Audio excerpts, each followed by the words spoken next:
We are grateful for every single one of you. Let us know where you're tuning in from. We'd love to hear from you in the comments. Let's begin. For 26 years, I stood beside Isabel, providing, sacrificing, and building a life I thought was unbreakable. But as I sat across from my daughter, Sophie, watching her hesitant eyes flicker with something close to guilt, I knew something had shattered beyond repair. I took a slow sip of my coffee, trying to steady my pulse. "Dad," she started, her voice barely above a whisper. "Mom, she needed a break." "A break?" My grip tightened around the mug. "She's with someone else, isn't she?" My voice came out eerily steady. Sophie flinched. That was all the confirmation I needed. As reality set in, a cold weight pressed against my chest. This wasn't just Isabel's betrayal, Sophie had known. She had helped her mother. They all knew. She swallowed hard, avoiding my gaze. "She deserves this, Dad," she murmured, as if trying to convince herself. "She's always been there for us, for you. She just needed something different." A bitter laugh escaped my lips. "Something different," I repeated, leaning back in my chair. "That's what they're calling it now." My gaze flickered to the empty space where our family once felt whole, where laughter used to echo, where love once lived. "No, Sophie. She didn't need something different. She needed someone else." My voice turned sharp. "And you, my own daughter, helped her do it." Tears welled in her eyes. "Dad, it's not like that, but it is," I cut her off, my voice turning steel-like. "You knew. You let it happen. And now you're here, expecting me to just accept it?" She didn't respond. Because she couldn't. The house no longer felt like home. Not physically, not emotionally. Everything I had built, everything I had sacrificed for, gone. But I wasn't broken. Not yet. If Isabel thought she could betray me and walk away unscathed, she was wrong. A slow, calculating smirk formed on my lips. They wanted a fresh start. I'd give them one. One they'd never forget. I didn't waste time. While Sophie struggled to form an explanation, some excuse for what her mother had done, I had already made my decision. I was leaving. Not because I was weak. Not because I couldn't handle the pain. But because I wanted them to feel my absence. To realize the weight of what they had destroyed. Sophie's expression turned to horror as I tossed my phone onto the table.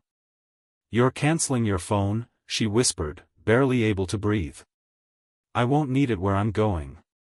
She swallowed hard.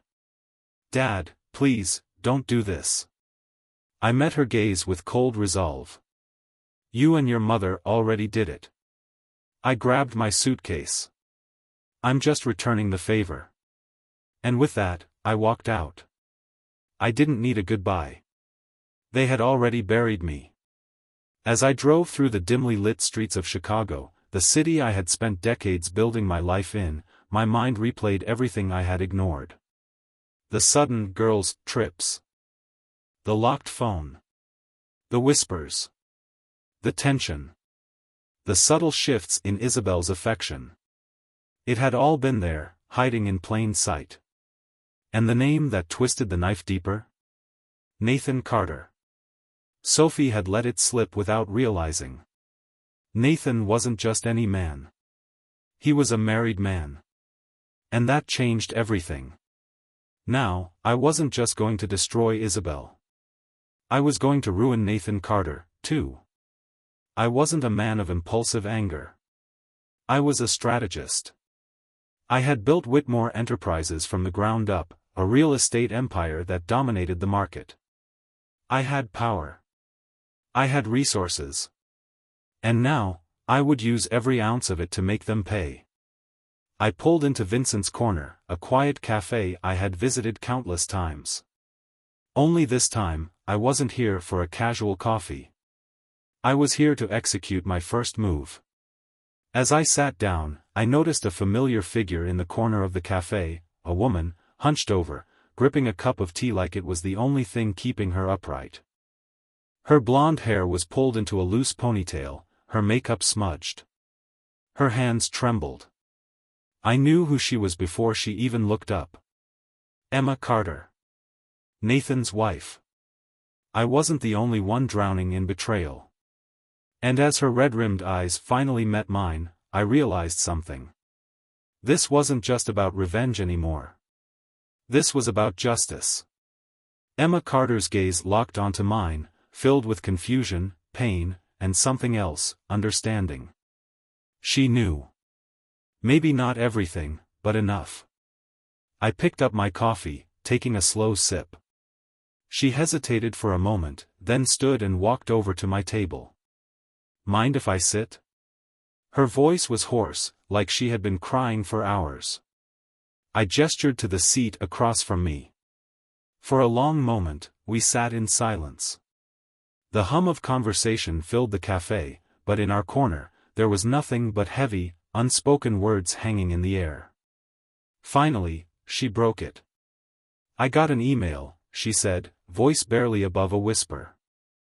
She reached into her bag and pulled out her phone, turning the screen toward me. It was the email I had sent. The pictures. The messages. The proof. I leaned back, watching her reaction. And? She swallowed. I wasn't sure if I wanted to believe it. But he's been distant for months. It all makes sense now. I stayed silent. She let out a bitter laugh. You sent this, didn't you? I didn't answer. I didn't need to. Her hands trembled as she set the phone down. I don't understand. Why? Why did she do this? I could have told her the truth, that some people don't betray because they're unhappy, but because they believe they deserve more. Because they chase a feeling, a fleeting excitement, without ever considering the cost. But instead, I said, because she thought she could. Emma nodded slowly, as if digesting the weight of those words. Then, something changed in her expression. Not just grief. Determination. She took a deep breath, straightening her posture. I want him to pay. A smirk ghosted my lips. She wasn't just a woman scorned. She was about to become a weapon. And I was going to hand her the match to burn everything Nathan Carter had built. The moment I walked out of that cafe, I made my first move. For years, I had ensured Isabel had her own financial safety net, accounts, credit lines, assets in her name. It was my way of making sure she'd never struggle, even if something happened to me. But now? I revoked every single one. A few calls to my financial advisor, a couple of legal maneuvers, and within hours, Isabel's bank accounts were locked. By the time she returned from her little romantic getaway, she wouldn't just find an empty house. She'd find herself penniless. No cards. No savings. Nothing. And then, the real fun began. Nathan Carter had built a reputation. He wasn't just some random guy. He was a trusted businessman, a family man, a well-connected member of Chicago's upper circles. And that? That was about to crumble. I had resources. More than he did. More than he even realized. With a few discreet calls, whispers of financial misconduct and infidelity began spreading through his industry. Board members started asking questions. Clients began pulling out of deals. Investors started rethinking contracts. And all of this, before Emma even filed for divorce.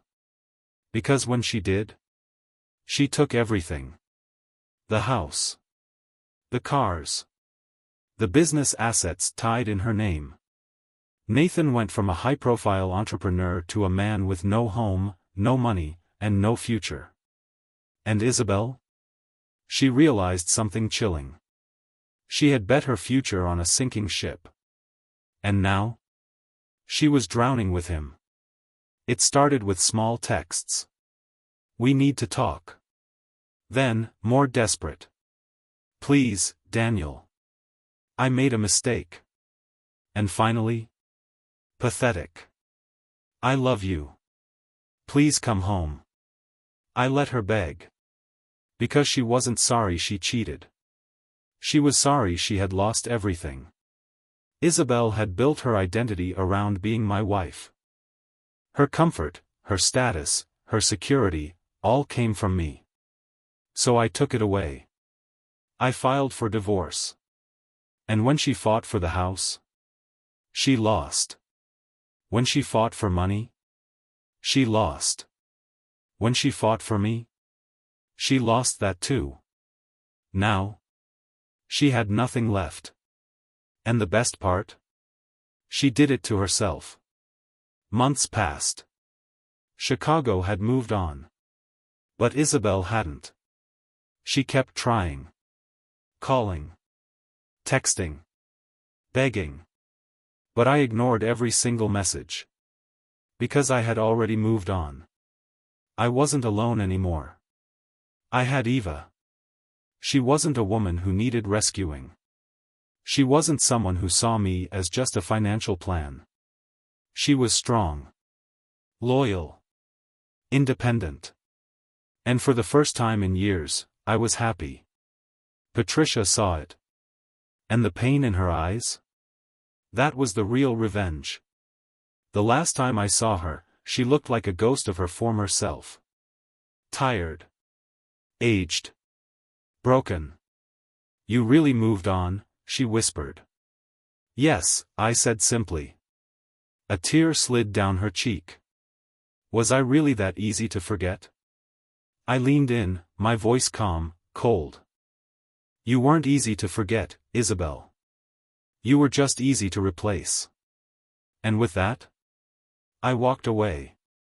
No more lies. No more betrayal. No more wasted years. For the first time in my life, I was free. And nothing, not Isabel. Not the past. Not the pain, could ever take that from me again. Sophie saw it all. At first, she defended her mother. Tried to justify the betrayal. But as time passed, she realized the truth. Her mother wasn't a victim. She was the villain. And for the first time, Sophie saw me for who I truly was. Not the weak, discarded husband. But the man who won. I had built my empire from nothing. And when it was torn apart, I rebuilt it again. But this time? For myself. Patricia didn't ruin me. She made me stronger. And that? That was the greatest revenge of all. Years later, a letter arrived. It was simple. "I regret everything. I lost the best thing that ever happened to me. I will never stop loving you." I read it once. Then, I burned it. Because I was no longer the husband she betrayed. No longer the fool she played. I was stronger. Wiser. Happier. And Isabel? She was just a lesson.